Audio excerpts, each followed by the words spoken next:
أعوذ بالله من الشيطان الرجيم. بسم الله الرحمن الرحيم.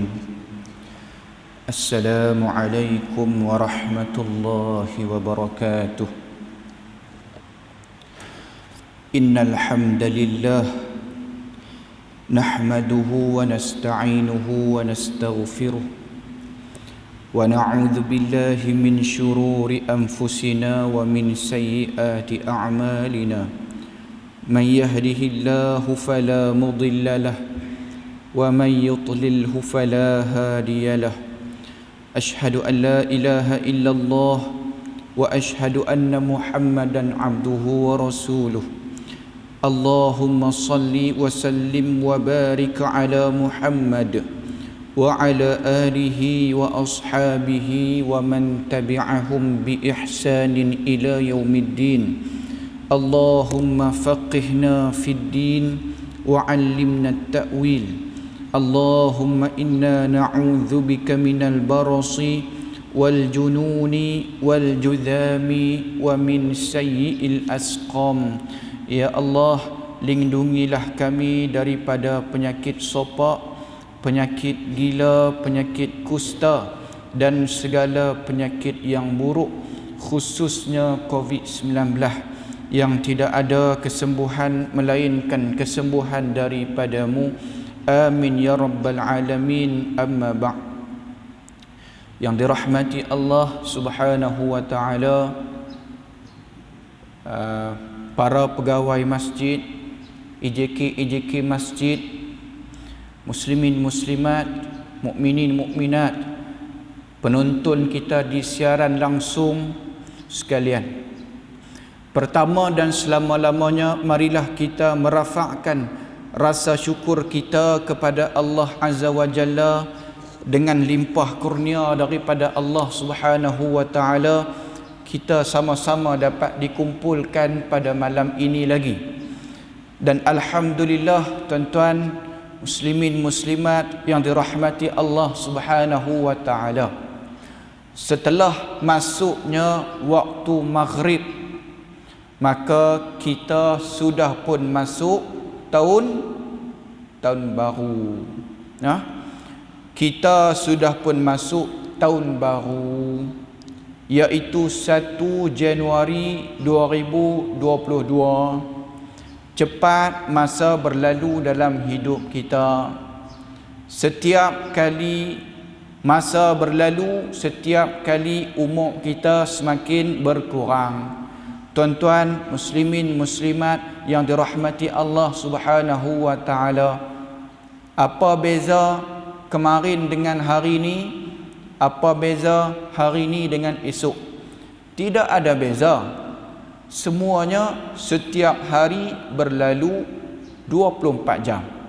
Tidak ada hari yang 25 jam, tidak ada hari yang 23 jam.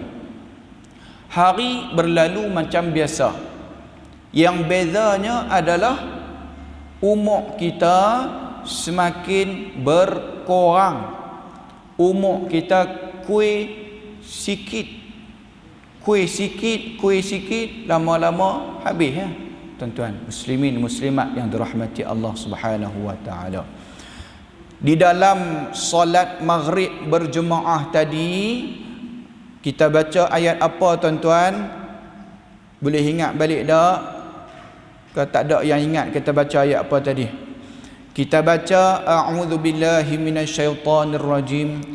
Ya ayyuhalladzina amanu taqullaha wal tanzur nafsum ma qaddamat lighad. Firman Allah, wahai orang-orang yang beriman, bertakwalah kepada Allah dengan mengerjakan suruhannya dan meninggalkan larangannya. Wal tanzur nafsum ma qaddamat lighad. Allah sebut dekat sini, dan hendaklah tiap-tiap diri kalian melihat dan memerhatikan apa yang dia telah sediakan dari amal-amalnya untuk hari esok. Nafsum ma qaddamat lighad. Tengok apa amalan-amalan dia yang dia nak buat untuk hari esok. Hari esok tu hari apa? Esok itu bermaksud akhirat. Firman Allah Subhanahu wa taala. Dan kemudian Allah pesan sekali lagi. Jarang kita jumpa ayat yang Allah pesan ittaqullah 2 kali. Tapi dalam ayat ni Allah sebut sekali lagi. Wattaqullah innallaha khabirum bima ta'malun, dan bertakwalah kepada Allah Azza wa Jalla, sesungguhnya Allah Maha amat meliputi pengetahuannya terhadap apa yang kamu kerjakan dalam setiap hari kamu.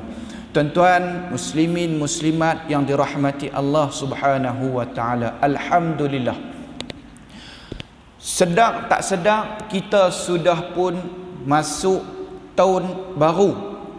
Dan alhamdulillah minggu lepas kita sudah khatamkan kitab himpunan amalan sedikit pahala banyak, amalan penghapus dosa. Habis dah. Selama setahun kita baca, maka dia habis minggu lepas. Minggu ni kita masuk kepada kitab yang baru. Ni malam ni kita masuk kepada kitab yang baru yang akan kita kaji sama-sama insya-Allah. Tuan-tuan muslimin muslimat yang dirahmati Allah Subhanahu wa taala. Kitab yang kita ambil kali ini adalah kitab 40 hadis tentang dakwah dan tarbiyah. 40 hadis yang utama tentang dakwah dan tarbiyah. Dan kitab ini ditulis oleh siapa? Kitab ini disusun oleh siapa? Satu orang pensyarah Universiti Sains Islam Malaysia, USIM, yang bernama Dr. Ahmad Sanusi Azmi, terkenal. Dan ilmu dia diiktiraf di Malaysia kita ni, dia terkenal. Tuan-tuan muslimin muslimat yang dirahmati Allah Subhanahu wa taala, kitab 40 hadis yang membicarakan tentang dakwah dan tarbiyah.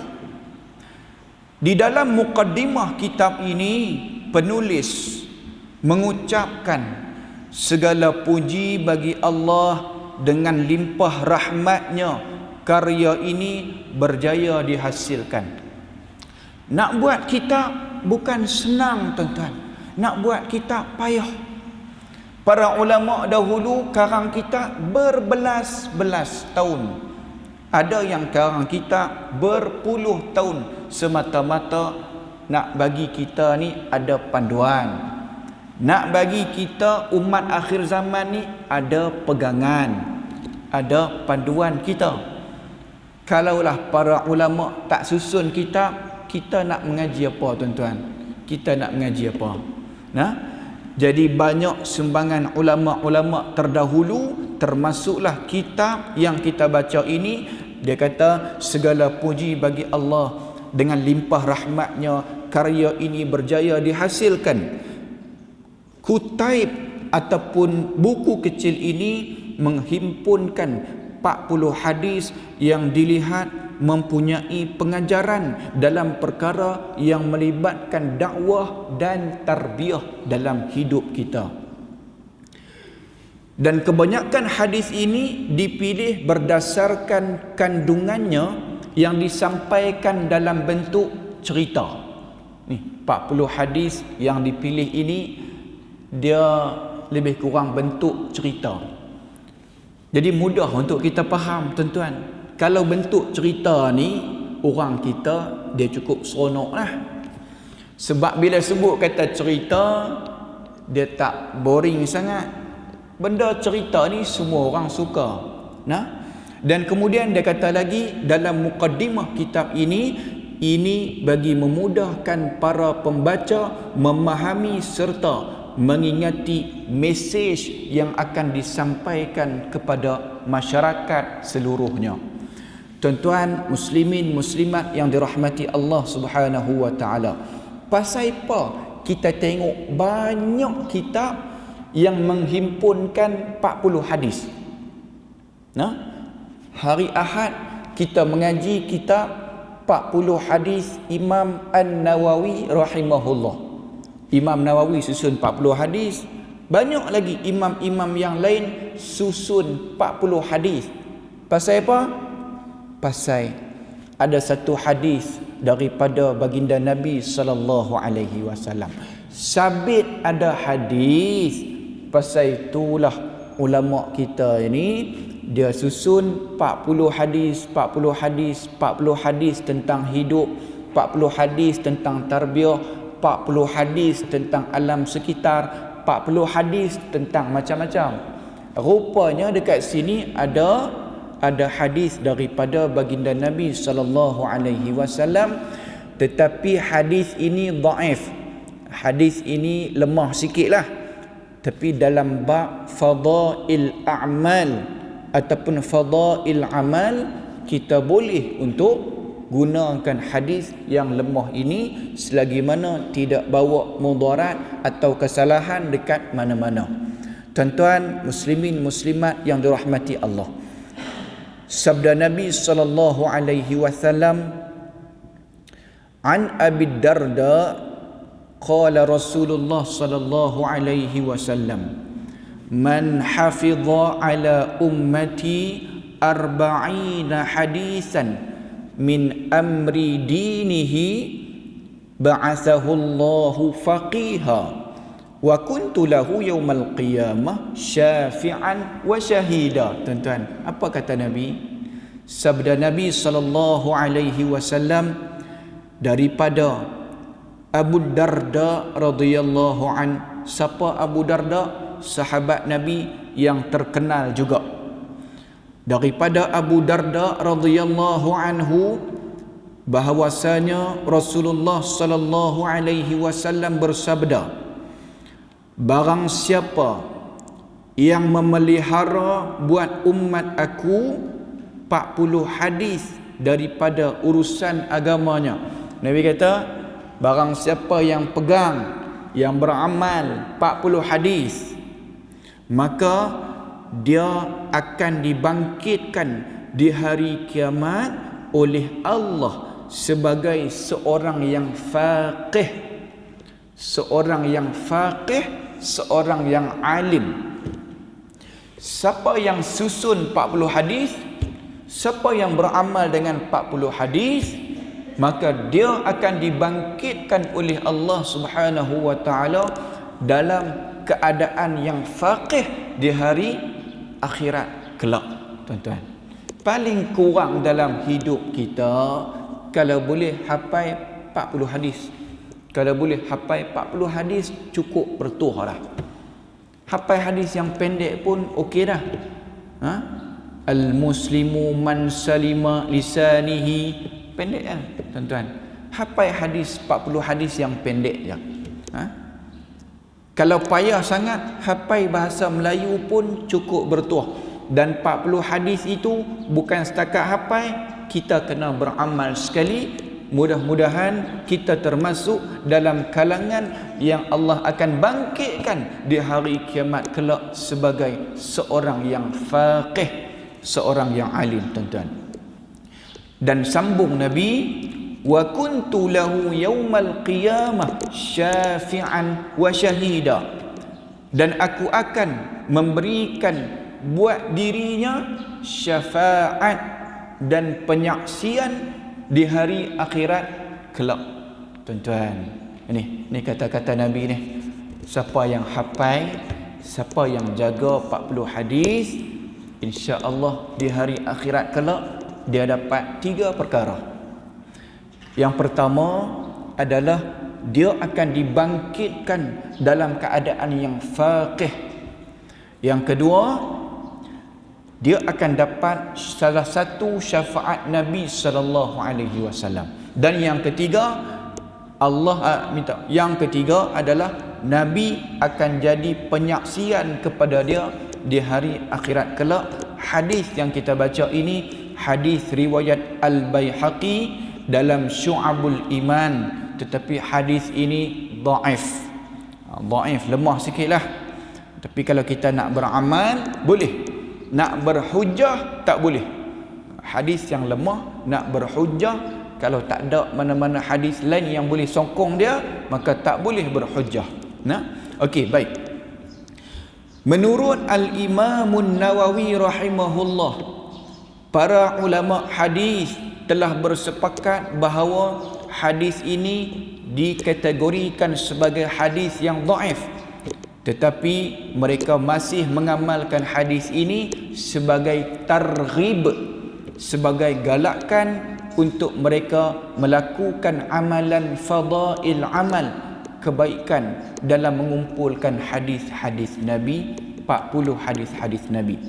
Dan ketika mana menghuraikan hadis ini, Al-Imam Al-Muallimi menjelaskan bahawa memang betul hadis ini dikategorikan sebagai hadis yang dhaif, tetapi para sarjana hadis tidak menafikan bahawa usaha menghimpun dan memelihara hadis adalah antara amalan kebaikan yang mempunyai kedudukan yang sangat tinggi, tuan-tuan.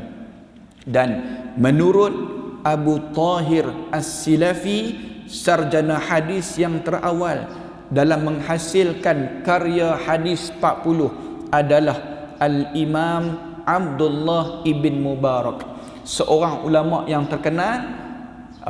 Dialah yang mula-mula susun kitab hadis 40, maka diikuti oleh ulama-ulama lain. Dan kitab hadis 40 yang paling terkenal di atas muka bumi ini sampai sekarang, kitab apa tuan-tuan? Arba'in Nawawi, yang kita baca setiap Ahad malam Isnin di sini. Kitab Arba'in Nawawi paling terkenal dalam menyusun 40 hadis Nabi. Ada juga ulama lain yang susun 40 hadis. Antaranya adalah Al-Imam Daruqutni.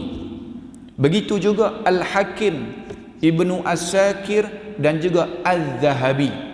Seorang ulama yang bernama Az-Zahabi, yang terkenal kitab dia, apa dia? As-Siyar A'lam An-Nubala. Tebal kitab dia, berjilid-jilid, tuan-tuan. Jadi tuan-tuan, alhamdulillah kita sudah masuk kepada muqaddimah dan kita masuk pula kepada hadis yang pertama.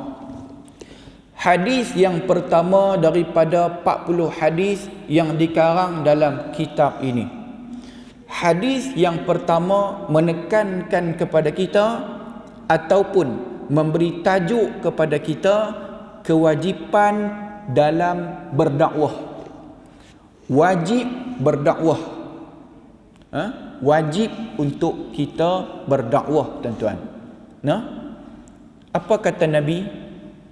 An Abdullah bin Mas'ud anin Nabi sallallahu alaihi wasallam qala naddarallahu imra'a sami'a maqalati fawa'aha wa hafidhaha wa ballaghaha farubba hamili fiqhin ila man huwa afqahu minhu thalathun la yughillu alayhinna qalbu muslim ikhlas al-amali lillah wa munasahatu a'immatil muslimin wa luzumu jama'atihim fa inna da'wata tuhitu min waraihim. Maksud dia, tuan-tuan, hadis ini menceritakan kepada kita wajibnya berdakwah. Wajib untuk kita berdakwah.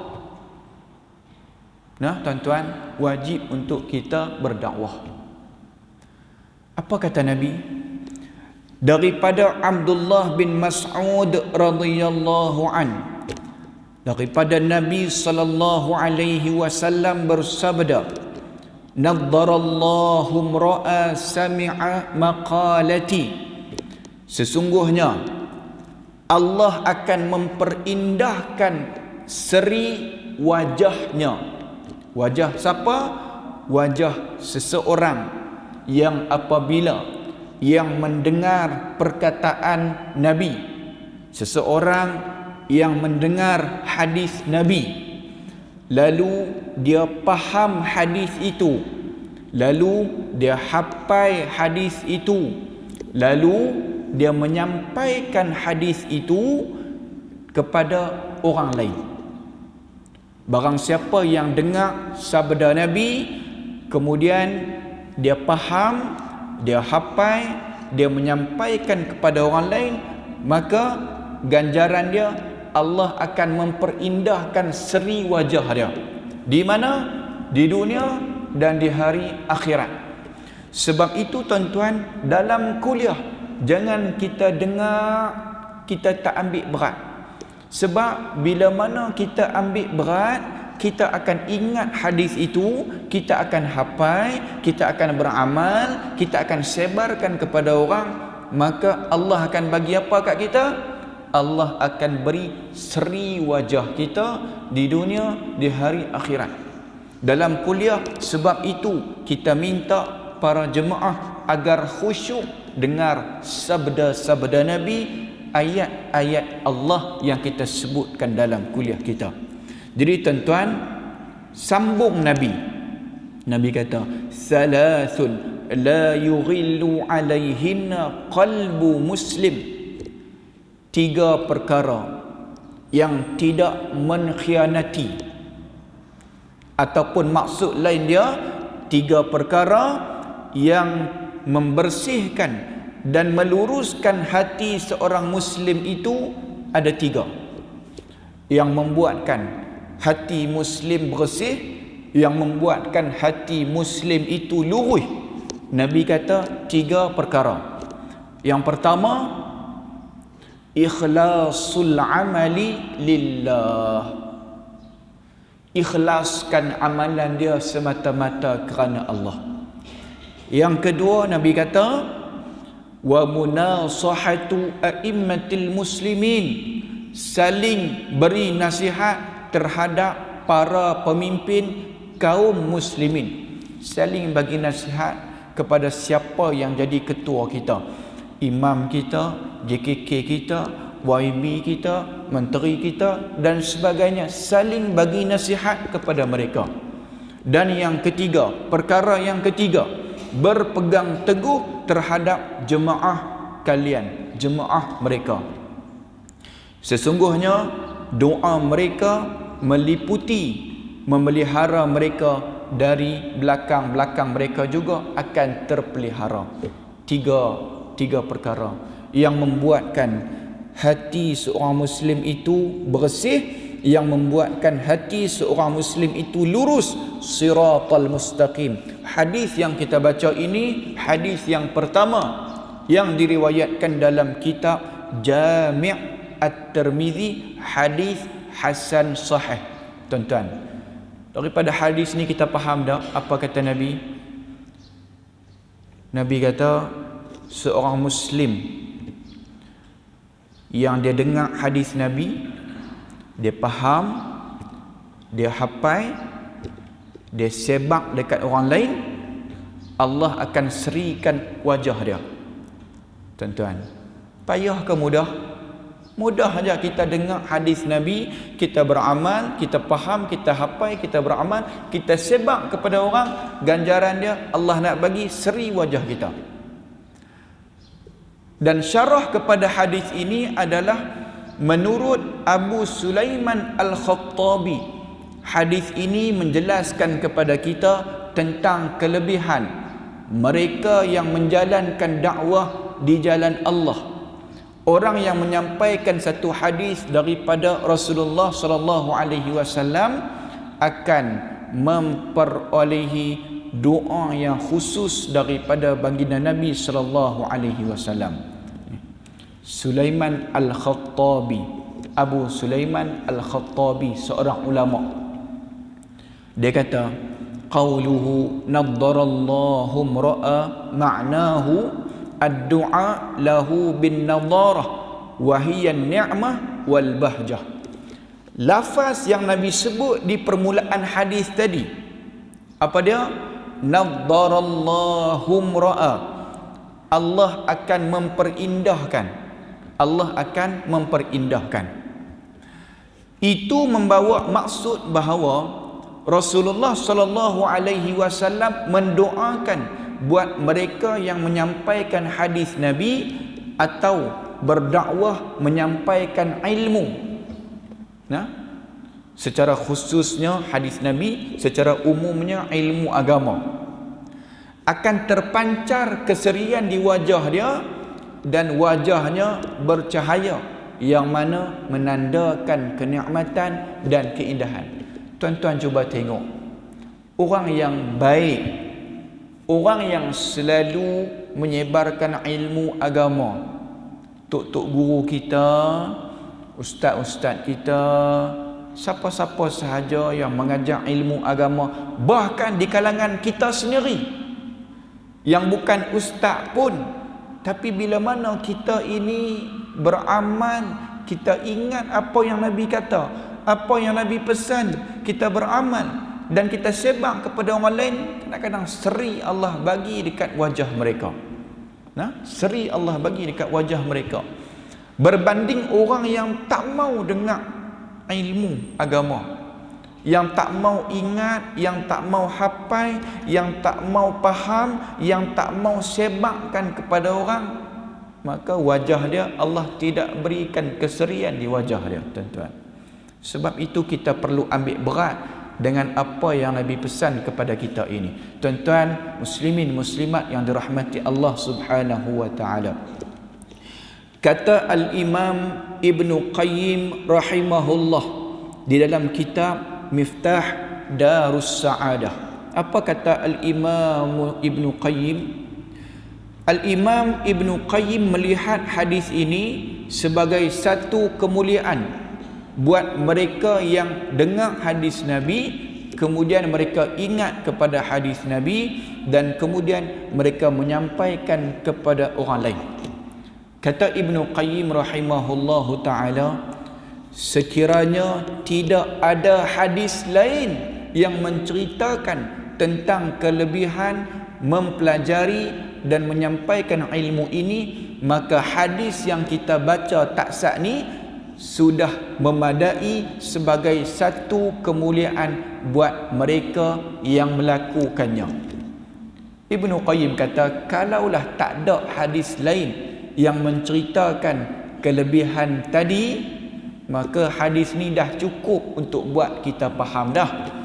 Tapi kadang-kadang tuan-tuan, dia mai pilah banyak mana hadis yang cerita tentang berdakwah, tentang menyampaikan ilmu. Bila mana orang tu kata dia tak mau ambil berat, sampai bila pun dia tak ambil berat lah. Sampai bila pun dia tak ambil berat, tuan-tuan. Payah ke mudah kita nak sampaikan dakwah, kita nak ambil sunnah Nabi yang Nabi sebut dalam hadis ni, mudah. Kita dengar ilmu dalam kuliah kita, duk esok apabila kita jumpa dengan orang, ada orang yang buat sesuatu yang berkaitan dengan tajuk kuliah kita malam ni, kita cerita dekat dia dengan cara yang baik. Habis-habis sangat kalau kita ni jenis payah nak ulah apa yang kita dengar dalam kuliah, tuan-tuan. Habis-habis payah sangat kita berdakwah dengan akhlak kita. Bila kita duduk dengan orang yang tak berapa nak bagui, jangan kita terikut mereka, tapi biar mereka terikut kita. Dalam agama kita, Nabi suruh kita ni bergaul dengan semua orang, berkawan dengan semua orang, dengan syarat kita boleh jaga diri kita. Tapi kalaulah dia tak boleh jaga diri dia, dia kata, aku nak kawan dengan mak rempit bukan sebab lain. Aku nak kawan dengan mak rempit sebab nak ajak mereka pergi masjid. Tengok tuan-tuan, dia join pergi rempit sekali. Last sekali tuan-tuan. Yang tu kalau dia tak mampu, tak payahlah dia pergi bercampur dengan mereka. Tapi kalau iman dia kuat, dia rasa dia boleh betul-betul untuk ajak orang kepada perkara yang ma'ruf, maka sangat-sangat digalakkan kepada dia. Biar kita ni orang masjid, biar kita ni orang yang selalu dengar majlis ilmu, kita tunjuk contoh yang baik kepada orang yang jarang dengar majlis ilmu. Pi tang mana pun biar kita jadi model kepada orang lain. Tuan-tuan, pi kenuri ke, kedai kopi ke, pejabat ke, tang mana pun, paling-paling tidak kalau kita tak boleh sampaikan dakwah dengan lidah kita sebab kita tak reti untuk ulas sesuatu, paling-paling kurang kita tunjuk dakwah melalui perbuatan kita, akhlak kita, tindakan kita. Maka orang nampak, oh dia ni patutlah aku nampak dia pergi masjid, tak selang pergi masjid, patutlah dia ni bagus. Tapi kalau dia ni duk pergi masjid tapi duk buat juga benda-benda mengarut, tuan-tuan, agak-agak orang kata apa? Dalam hati dia duk kata, dia ni kerap pergi masjid tapi 2 kali 5 macam dengan aku. Jangan biar orang kata macam tu dekat kita. Nah, jangan biar orang kata macam tu dekat kita. Baik. Kemudian hadis yang kita baca itu juga menjadi inspirasi buat Al-Imamun Nawawi untuk mengarang kitab Arba'in Nawawi yang kita duk baca ni.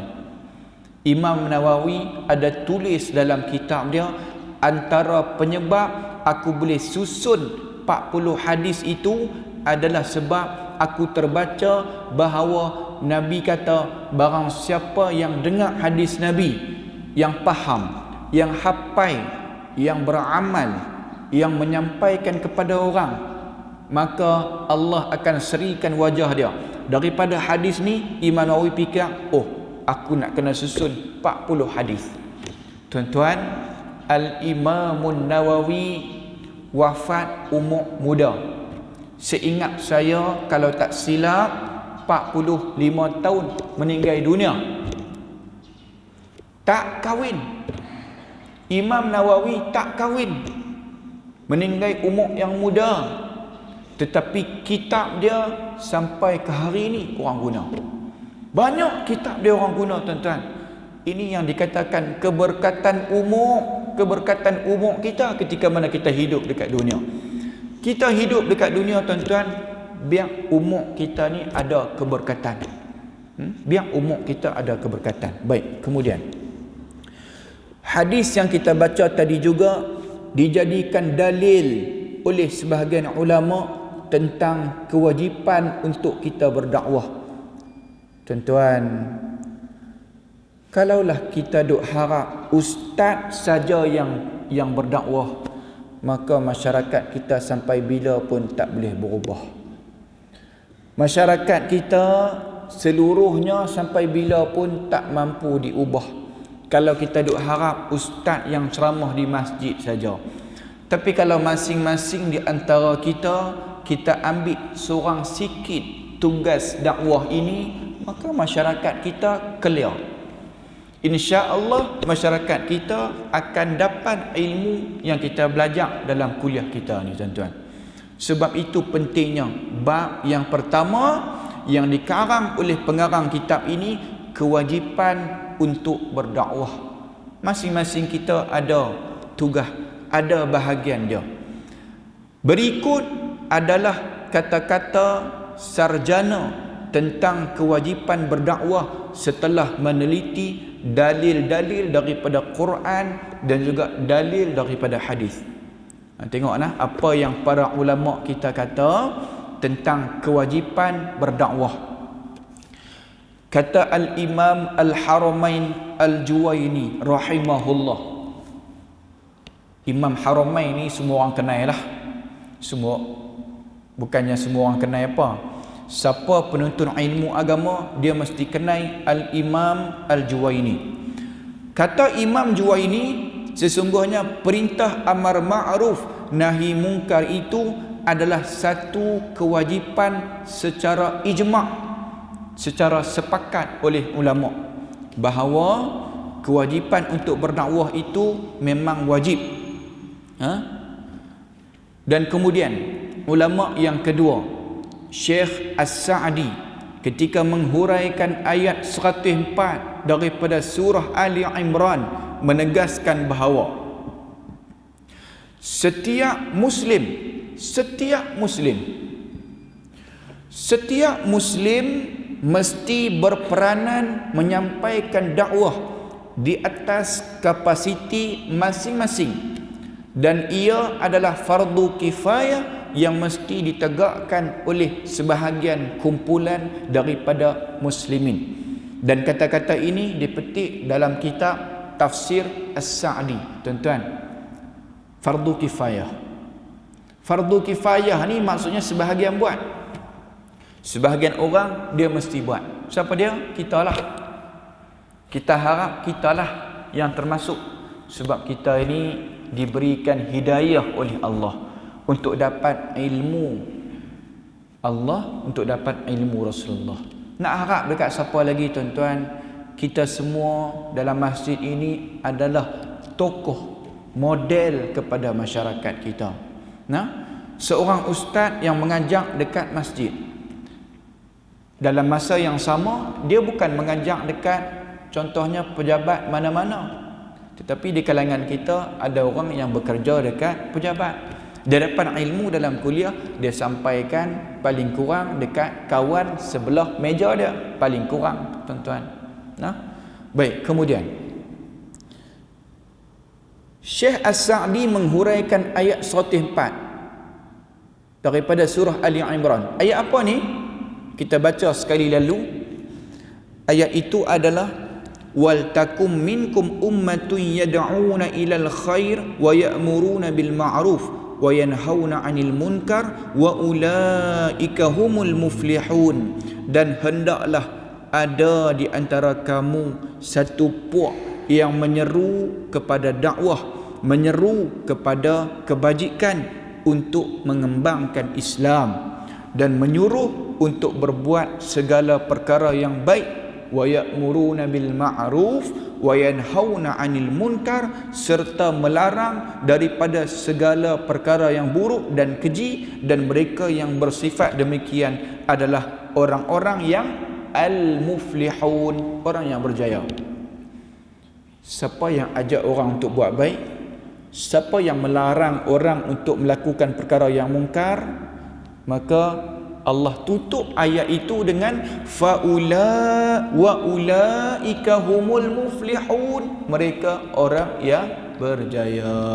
Tuan-tuan, nak jadi orang yang berjaya, salah satunya wa ya'muruna bil ma'ruf wa yanhauna 'anil munkar. Nak ajak orang buat baik ni mudah ke susah? Mudah. Tapi kadang-kadang wa yanhauna 'anil munkar, kita nak melarang orang daripada perkara yang mungkar. Yang ni payah tak? Kadang-kadang payah tuan-tuan. Kadang-kadang payah. Kita nak sebut perkara yang orang tak suka, kadang-kadang payah. Sebab itu dalam ceramah kita kadang-kadang kita ajak masyarakat supaya buat sesuatu amalan. Dalam masa yang sama wa yanhauna 'anil munkar, kita nak tekan amalan-amalan yang bertentangan, yang tak ada dasar, yang asal usulnya tidak ada daripada petunjuk Nabi sallallahu alaihi wasallam. Yang ni payah. Yang ni payah tuan-tuan. Nah? Baik, itu kata-kata yang kedua daripada Syekh As-Sa'di. Kata-kata yang ketiga tentang kewajipan untuk berdakwah. Tuan-tuan muslimin muslimat yang dirahmati Allah Subhanahu wa taala.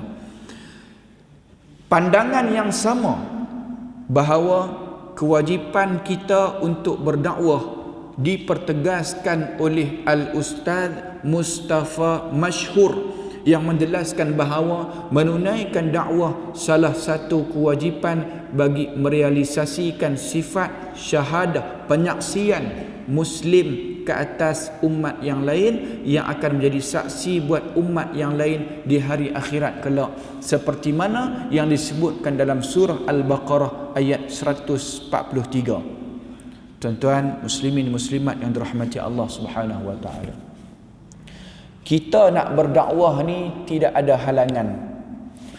Kita kena ingat zaman Nabi dulu tuan-tuan, zaman Nabi dulu, Nabi nak berdakwah satu perkataan, mai orang musyrik tibai Nabi. Mus'ab bin Umair radhiyallahu anhu. Mus'ab bin Umair seorang pemuda yang dulunya sebelumnya musyrik, sebelumnya bukan Islam. Satu hari dia pemuda yang pintar, satu hari dia nak dengar apa yang Muhammad dakwah kepada orang-orang yang dah masuk Islam. Mus'ab bin Umair dia pi diam-diam tanpa pengetahuan mak ayah dia, pi jumpa Nabi, dengar apa yang Nabi dakwah. Dia budak yang pintar. Satu hari dia kata, saya masuk Islam. Dia masuk Islam tuan-tuan, dan kemudian mak ayah dia buang dia. Sebelum tu dia orang yang sangat kaya. Ketika mana dia hidup di Mekah, apabila dia masuk Islam, mak ayah dia buang dia. Dia jadi miskin, serabai, fakir. Dia pindah pi ke Madinah. Nabi suruh dia pi ke Madinah untuk dakwah orang di Madinah. Apabila tiba di Madinah, dia dakwah kepada orang. Ramai penduduk Madinah yang boleh masuk Islam disebabkan dia. Nabi pi ke Madinah tuan-tuan, ramai yang dah boleh mengaku Nabi itu utusan Allah. Satu hari dalam perang Uhud, dia terkorban dalam keadaan tangan dan kaki dia dipotong oleh orang kafir. Pemuda tak kahwin lagi. Apabila sudah berlalunya peristiwa itu, dalam satu majlis, kalau tak silap, seorang sahabat Nabi, Abdurrahman bin Auf. Satu hari tuan-tuan, ada orang hidang dia makanan yang lazat, yang sedap. Dia tengok makanan itu sambil menitiskan air mata. Orang tanya dia, pasal apa yang teriak depan makanan? Dia kata, aku teringat kepada sahabat-sahabat kita yang pergi dulu daripada kita, tapi tak sempat untuk rasa nikmat seperti yang kita dapat hari ini. Islam zaman kita sudah pun menang besar. Kita sudah dapat pelbagai nikmat yang Allah bagi kepada kita. Tapi sahabat-sahabat kita dulu yang berjuang untuk menegakkan kalimah tauhid, mereka mati dalam perang dan mereka tak sempat nak rasa nikmat seperti yang kita dapat pada hari ini. Menangis tuan-tuan. Kita lah ni hidup senang. Sahabat Nabi dulu berapa ramai yang berdakwah mati syahid, tak dan nak rasa nikmatnya kemenangan. Mati dalam perang. Perang Badar, perang Uhud, perang Khandaq, mati. Pada tahun 7 Hijrah, barulah kota Mekah itu dibuka. Menang besar orang Muslim.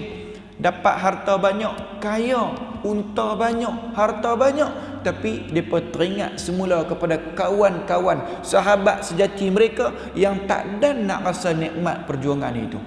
Tak dan nak rasa nikmat kemanisan, kemenangan itu tuan-tuan.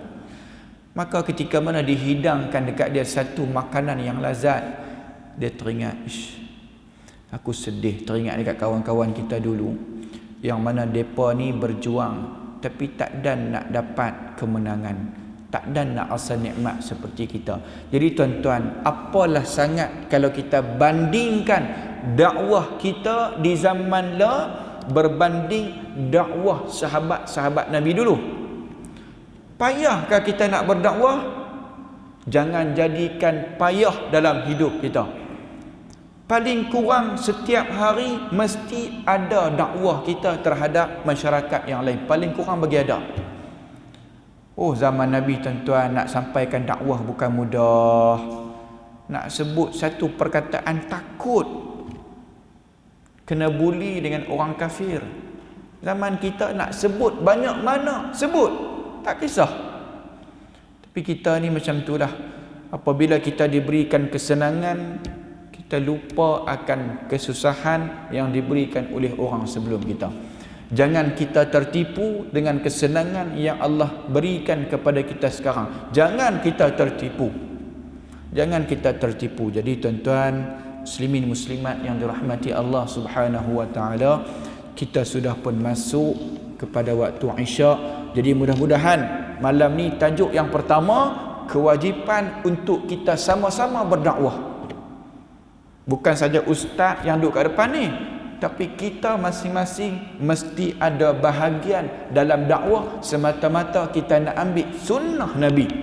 Nabi kata barang siapa yang dia ingat ilmu agama, dia hafal, dia beramal, dia sebarkan kepada orang, maka Allah akan serikan wajah dia. Dan Nabi tutup hadis itu dengan 3 perkara yang membuatkan hati para pendakwah agar bersih. Yang pertama, ikhlas, tuan-tuan. Bab ikhlas ni kita dah sebut banyak kali dah. Bab ikhlas ni bab yang paling penting. Kalau niat betul, confirm amalan kita dah memang betul dah. Tapi kalau mula-mula niat tak betul, amalan yang kita buat daripada mula sampai ke hujung habis, tak ada apa. Sebab itu Nabi tutup dalam hadis ini, nak jadi pendakwah, nak sebarkan ilmu kepada orang lain, kena ikhlas. Jangan riak. Ini ciri-ciri pendakwah yang akan dapat fadilat, Allah serikan wajah dia. Kemudian tuan-tuan muslimin muslimat yang dirahmati Allah Subhanahu wa taala, Nabi tutup hadis itu juga dengan, Nabi kata apa? Nabi kata saling memberi nasihat kepada para pemimpin kaum muslimin. Sebab apa Nabi suruh bagi nasihat kepada para pemimpin? Sebab pemimpin adalah role model kepada rakyat yang dekat bawah. Kalau pemimpin dekat atas tak berapa nak clear, rakyat tengok dia, rakyat ikut dia. Kalau imam dia ada buat perkara yang sangat memalukan, maka orang bawah dia akan ikut dia. Begitu juga JKK dan sebagainya. Sebab itu Nabi tekankan dekat sini, saling beri nasihat terhadap para pemimpin kaum muslimin. Pemimpin dulu mula-mula. Betulkan pemimpin, rakyat insya-Allah betul. Dan yang ketiga, Nabi tutup. Nabi kata berpegang teguh terhadap jemaah yang disebutkan oleh Nabi. Jemaah apa, tuan-tuan? Bukan jemaah NGO yang ada dekat kita ni. Bukan jemaah mana-mana parti, tetapi jemaah yang Nabi sebut dekat sini, berpegang teguh terhadap jemaah adalah jemaah yang mengikut kata-kata Nabi, yang mengikut khulafa ar-rasyidin, yang mengikut golongan yang salaf. Sebab Nabi sebut khairukum qarni thumma alladhina yalunahum thumma alladhina yalunahum thumma alladhina yalunahum. Sebaik-baik kurun adalah kurun yang ada pada zaman aku, dan sebaik-baik kurun adalah kurun yang selepas daripada zaman aku. Zaman siapa? Zaman sahabat. Dan Nabi kata sebaik-baik kurun adalah kurun yang berikutnya. 3 kali Nabi sebut 3 kurun, bermaksud 300 tahun. 300 tahun itulah manusia yang terbaik di sini. Maka Nabi sebut dekat sini berpegang kepada jemaah. Jemaah yang dimaksudkan dekat sini adalah jemaah yang berpegang kepada sunnah petunjuk Nabi SAW. Bukan kita duk faham jemaah NGO ni, tapi kalau NGO tu dia ikut betul kepada sunnah Nabi, maka NGO itu termasuk salah satu jemaah yang kecil daripada jemaah yang besar daripada Nabi SAW. Jadi tuan-tuan, itu sahaja untuk kuliah kita pada malam ini. Aqulu qawli hadza wa astaghfirullahal azim li wa lakum. Kita tangguhkan kuliah kita dengan tasbih kafarah. Subhanakallahumma wa bihamdika asyhadu an la ilaha illa anta wa astaghfiruka wa atubu ilaik. Assalamualaikum warahmatullahi wabarakatuh.